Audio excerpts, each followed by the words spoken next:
Good morning, my name is Artur Sokolov. I'm the author of a ship's handling course that can be found on Education Marine website. Today, I would like to discuss the accident that happened to container ship DALI.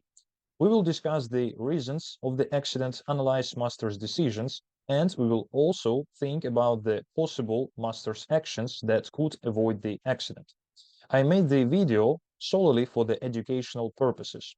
All information that I use in the video was taken from the public sources. Let's read the article. On the 26th of March 2024, Baltimore Key Bridge collapses after ship collision. Danish shipping giant Maersk had chartered the DALI for a planned trip from Baltimore to Sri Lanka. But the ship didn't get far, with the crew sending a mayday call early Tuesday saying they had lost power and had no control of the steering system. Minutes later, the ship rammed one of the bridge columns, causing the entire structure to collapse within seconds. The ship was moving at about 8 knots.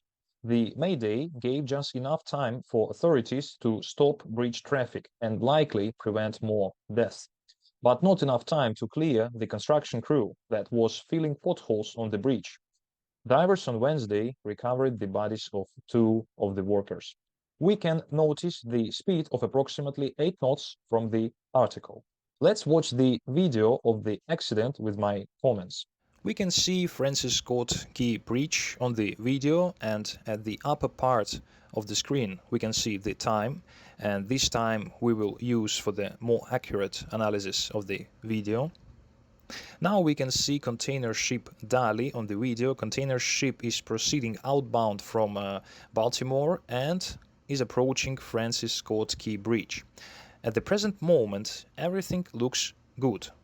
Let's keep an eye on the container ship.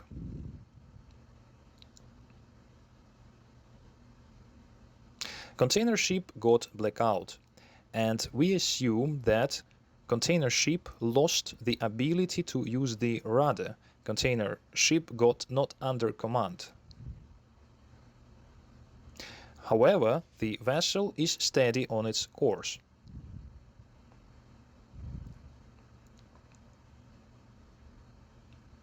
Let's keep an eye on container ship. And after 1 minute, we can see that the power was recovered and looks like the vessel got ability to use the rudder. However, now we can see the black smoke coming of the funnel, and container ship is swinging to starboard.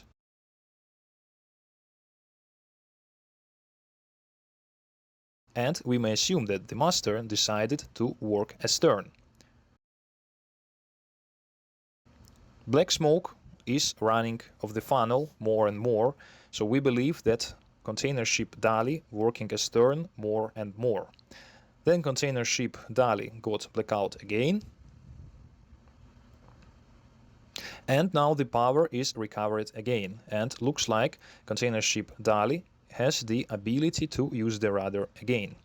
But container ship DALI has astern propulsion at the present moment, and the bow is swinging to starboard more and more. And now we can see that container ship is running exactly up to the bridge column.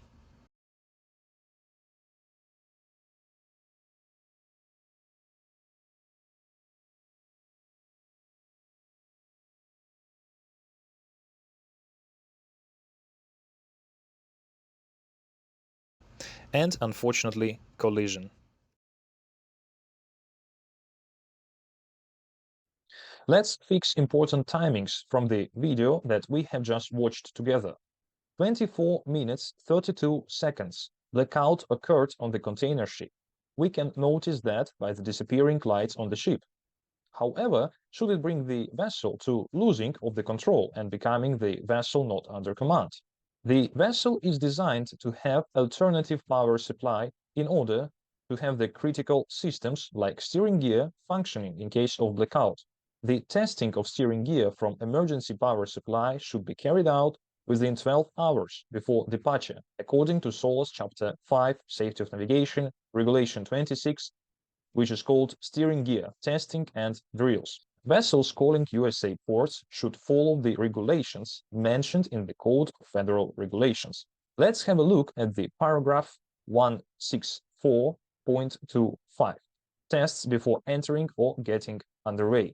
No vessel may enter or be operated on the navigable waters of the United States unless the emergency steering drill described below has been conducted within 48 hours prior to entry. And, as it is mentioned here, this drill must include at a minimum the following: operation of the alternative power supply for the steering gear if the vessel is so equipped. Also, that paragraph of the Code of Federal Regulations, Part 33, requires the vessel to carry out the tests and checks of the primary and secondary steering gear no more than 12 hours before entering or getting underway. And the following equipment should be tested. Let's have a look at the line number 3, the main steering gear from the alternative power supply if installed. If we continue reading the paragraph, we will also see that Code of Federal Regulations requires the vessel to test the standby or emergency generator for as long as necessary to show proper functioning, including steady state temperature and pressure readings. As we can see, all those requirements are very important and should be followed in order not to lose the control in case of blackout, which can basically always happen. I would like also to mention that these important requirements from Code of Federal Regulations are even normally written at the beginning of deck logbook to be always available for the navigator. We have briefly discussed those regulations to understand that blackout should not theoretically bring to the complete loss of steering gear. That could probably happen, however, but just for the short period of time, in case if emergency generator was not started automatically how it should normally be. Anyway, the power was recovered after 1 minute, and we can assume that the vessel received back the steering ability. After 5 seconds, we noticed that the container ship commenced swinging to starboard side. We can consider that at the very moment the master started working astern. It is a big container ship with huge main engine, and therefore reversing the engine for astern propulsion takes some time, of course. But after 5 seconds, we notice the black smoke coming from the funnel. And now we can say that the engine is running for astern propulsion already. After 20 seconds, more and more black smoke coming from the container ship's funnel. That means the engine is running astern with higher and higher revolutions.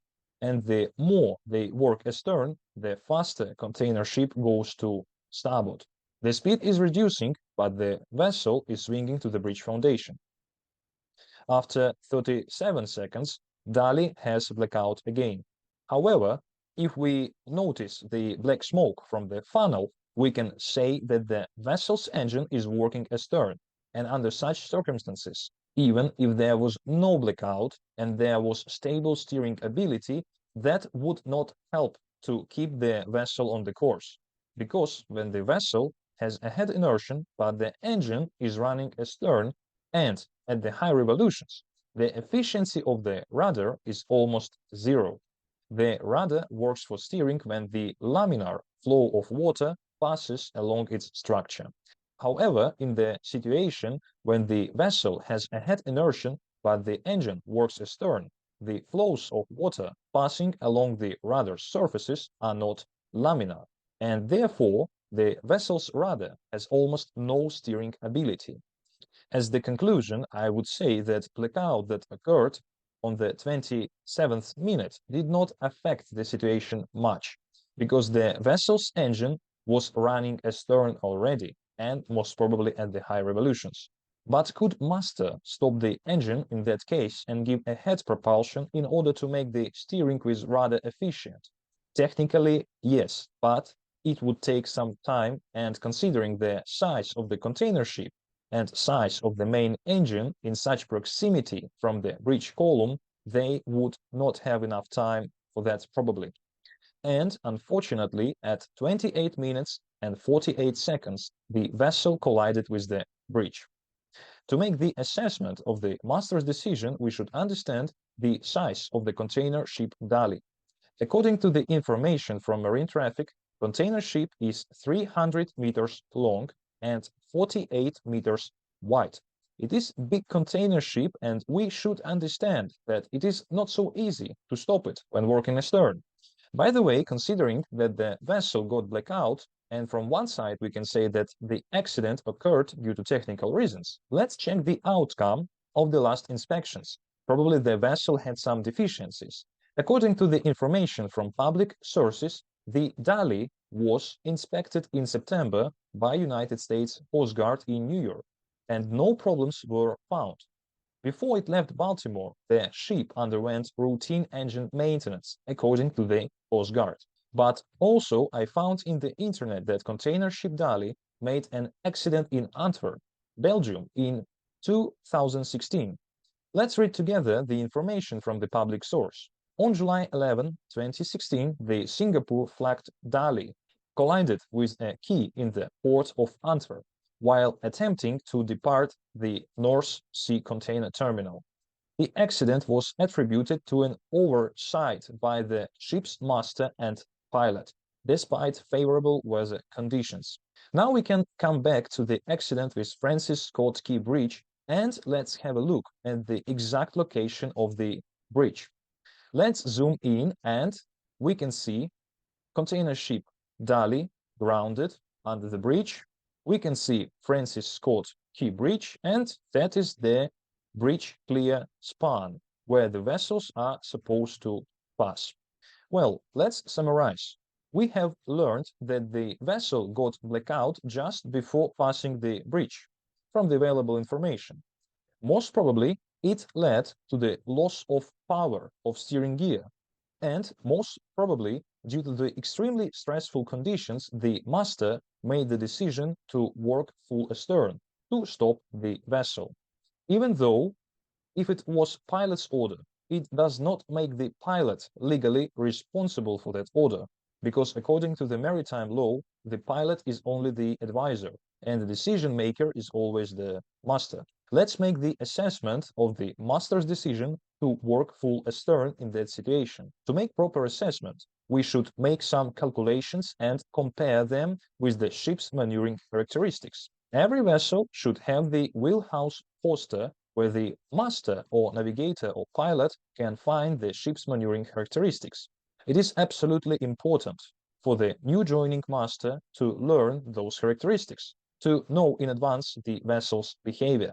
In that video, I will use characteristics from the similar by dimensions container ship. I do not have the maneuvering characteristics from container ship DALI, but I have the characteristics of the container ship of the very similar dimensions. The length of the ship is 300 meters, like DALI length is, and the width of that container ship is 48.4 meters, almost same like DALI width is.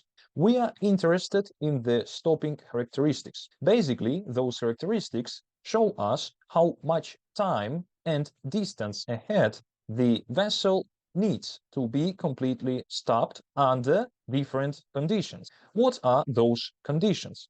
It depends whether the vessel is in ballast condition or loaded. Loaded vessel has bigger inertia and therefore requires longer distance to be completely stopped. Plus, what was the initial speed? Was it slow ahead speed, half, full or full sea ahead speed? And plus, what was the action? We just stopped the engine or we were running full astern. This scale shows the distance in cables, and every condition has its own graphic demonstrating the time and residual speed when braking. And by the scale in the middle, we can assess the distance that vessel will pass ahead from the moment when it commenced braking. And this distance is given in cables. One cable is 0.1 nautical mile or 185.2 meters. We should compare the available distance to the bridge from the moment when the master commenced braking working astern with the ship's stopping characteristics. Did he have enough distance to stop the vessel, or it was not possible since the beginning? We did not have the records from VDR. VDR is ship's voyage data recorder. and therefore we do not know the actual distance to the bridge at the moment of decision making.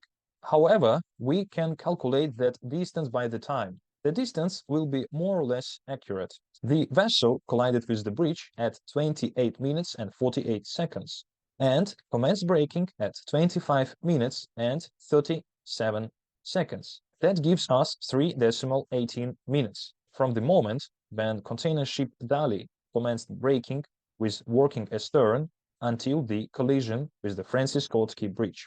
Let's consider that the average speed between those two moments was 7 knots. So distance if running with average speed of 7 knots during 3.18 minutes is 0.37 nautical miles.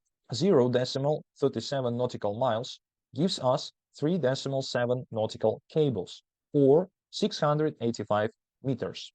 So we can summarize that vessel had approximately 685 meters to the bridge when it commenced reversing. That is just theoretical calculation because we do not have the records from VDR. Let's have a look at the Baltimore Harbor chart to plot the ship's position at the time of master's decision making. Let's connect the scale of the chart to the width of the bridge span. I found the information about the Francis Scott Key Bridge in the internet, and according to that information, the bridge clear span has the width of 370 meters. So this red line on the chart has the actual length of 370 meters. And let's have a look. What is 685 meters or 3.7 nautical cables on the chart? If comparing with the width of the bridge span, we can illustrate the approximate position of the vessel during the moment of the master's decision making. The distance is not exactly accurate, of course, as I mentioned before, because we do not have the records from VDR. I believe that the distance to the bridge could be even less than that. And now let's have a look at the ship stopping characteristics from the wheelhouse poster to figure out was it realistic for the master to stop the vessel before the bridge if working astern. Master had 3.7 cables of distance. Let's plot the distance on the stopping characteristics diagram. The vessel was in loaded condition with slow ahead speed, and the master decided to work full astern. Suitable diagram is that one. We can see that after 3.7 cables of working astern, the vessel would not be stopped completely anyway and would have the residual speed of 4 knots. Container ship with the speed of 4 knots has the crucial potential energy. Moreover, when calculating the approximate residual speed that the vessel would have after braking for 3.7 cables, we should also take into consideration that container ship has a huge main engine and it cannot be reversed immediately. It takes some time. And if we have a look at the propulsion particulars of the similar container ship, we may notice that the changing time of RPM from full ahead to full astern gives us 400 seconds or 6.5 minutes. The vessel was not running full ahead at the time of decision making, and therefore let's theoretically cut the required time. But even if we cut the time by twice, it gives us 200 seconds. Now we understand that the vessel did not have the chance to stop before the bridge, even working full astern. But was it a good decision to work astern? From one side, we can say yes, because the vessel would reduce the speed. And how we say, small speed, small damage. But there is also negative aspects of working astern that should be well known to the master and should be taken into consideration during the decision-making process. The first negative side of the working astern is the loss of rudder's efficiency for the steering. And the second negative side of working astern is basically shown on the video. We assume that at 25 minutes 42 seconds, the vessel commenced working astern. And subsequently, we can notice that the vessel is swinging to starboard more and more, and unfortunately, it led to the collision with the bridge foundation. The effect of changing the ship's course due to stern propulsion is called propeller side effect. And the vessel with the single propeller with the speed of 8 knots cannot compensate that effect when working astern, even if the vessel had normally working steering gear. To understand why the vessel was swinging to starboard when the engine was working astern, let's discuss the nature of the propeller side effect. Most probably, container ship DALI has right-hand fixed-pitch propeller.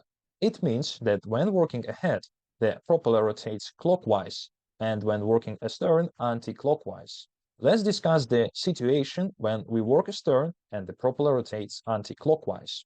The rotation of propeller creates the water flow in the longitudinal direction. It is basically the main idea of the propeller, but at the same time, the propeller also creates water flows in the transverse directions. The blade in the upper position will push the water to port side, and the blade in lower position will push the water to starboard side. Of course, it will create the transverse forces. The blade in the upper position, when pushing the water to port, creates the force that tends to move the stern to starboard, and blade in the lower position works opposite. When pushing the water to starboard, it creates the force that tends to move the stern to port. But are those forces equal and just compensating each other? Unfortunately, not. The rotation of propeller makes the difference in the water density in the upper and lower parts. Water in the upper part is more aerated and therefore has less density, and water in the lower part is denser. That is why the transverse force of blade in the lower position is bigger than the transverse force of the blade in upper position. That is why the resulting force will tend to port if propeller rotates counterclockwise. What will be the effect of propeller transverse force in that case? It tends to move the stern to port side, and therefore it will change the course to starboard. We noticed that container ship DALI was changing the course to starboard on the video. We can assume that it happened due to the propeller side effect that is well known. Let's also consider how strong would be that effect to change the course in case of vessel with a head inertia. We know that vessel rotating around the axis when changing the course, and this axis is called pivot point, and pivot point is not stable and moves along the vessel's length depending on the vessel's inertia ahead or astern. If the vessel has zero speed, the pivot point coincides with the vessel's center of gravity and is located approximately at the middle of the ship. But if we give a head propulsion, once the vessel starts gaining the speed ahead, the inertial force will start moving the pivot point ahead, acting against the resistance force. And therefore, we can say that the faster vessel goes ahead, the further ahead will be moving pivot point, until the forces of inertia and resistance will find their own balance. And basically, the point where inertia and resistance forces find their balance is actually called the pivot point. Considering that container ship DALI had headway of around 8 knots, we can say that the pivot point was located ahead of the ship's middle. Theoretically, the vessel making full ahead has pivot point located at the distance of about 1/3 to 1/4 of its length between perpendiculars to the stern from forward perpendicular. Container ship DALI was not making its full ahead speed, but at the moment of reversing the engine for astern propulsion, the pivot point was definitely located ahead of the middle. The further from the pivot point the force is applied, the more effect on the ship's course has that force. That means the further from the pivot point the force is applied, the bigger turning moment that force makes. In case of container ship DALI, considering that the vessel had inertia and the pivot point was located in the forward part of the ship, the transverse force of the propeller that was rotating counterclockwise for astern propulsion could make significant turning moment that could change the ship's course to starboard. And that basically happened and could be predicted. And the higher revolutions the propeller had, the faster turning speed to starboard the vessel was gaining. Therefore, we can make the conclusion about the decision to work astern. The vessel could not be stopped before the breach anyway. However, the vessel would lose the steering ability even with the working steering gear, as when working astern, the efficiency of the rudder is almost zero. And by the way, at some point, the power supply was recovered, and we can assume that the vessel could use the rudder. However, it could actually not because of working astern. And the main disadvantage of working astern is that the vessel changed its course to starboard due to most probably propeller side effect. Let's investigate if the vessel had the possibility for emergency anchoring. It is always required to have the bosun standing by at the forward station with the ready to let go both anchors when passing through canal, and especially when approaching to the bridge. The vessel had the speed of about 8 knots and had big inertia, of course. But emergency anchoring is therefore called emergency, as can lead to the loss of the anchors or damage to the anchor gear, but to save the vessel and avoid serious damages. But probably they could not let go the anchors because of the depths. Maybe it was too deep to let go the anchors. Let's check on the chart. The depth is shown in feet. We see the depth around the channel, 22 feet, 22 feet, around 7 meters. And let's check what is the depth in the channel. Channel depth around 50 feet. 50 feet is around, let's say, 16 meters. 16 meters depth is absolutely suitable depth for the emergency anchoring. Let's also discuss the behavior of the vessel when dropping the anchors underway due to emergency. For example, let's take the case with container ship DALI that was changing its course to starboard. What should happen if we drop the starboard anchor? After we hold the starboard anchor chain on, the vessel will go to starboard, as the chain will pull the vessel's bow to the starboard. If we drop the port anchor after we hold the anchor chain on, the bow will go to port. As far as I learned from the public sources, the pilots ordered to drop the port anchor in order to try to swing the bow to port of the bridge foundation and to stop the vessel. But unfortunately, it was already too late, because emergency anchoring also requires some time and distance ahead, as the vessel cannot be stopped immediately anyway. It is recommended to use both anchors simultaneously for the emergency anchoring purpose. We drop starboard anchor and we drop port anchor. Then we need to hold both anchor chains simultaneously in order to keep the vessel on the steady course as much as it is possible, of course.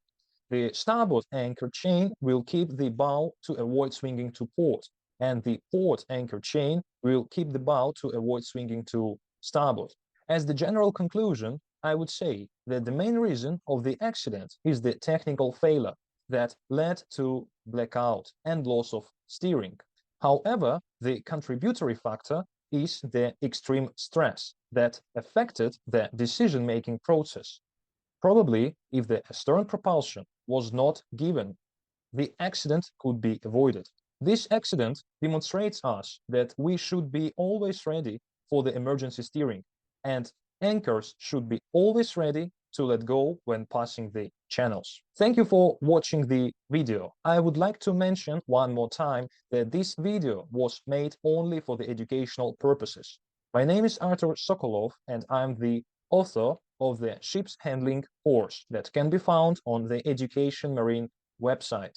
And with this video, I would like to remind about the necessity to raise the competence. The understanding of the vessel's behavior and the ability to predict the vessel's reaction on your command is one of the most important competencies that will definitely help to make the correct decision in the critical situation. Let's gain ship's handling competence together.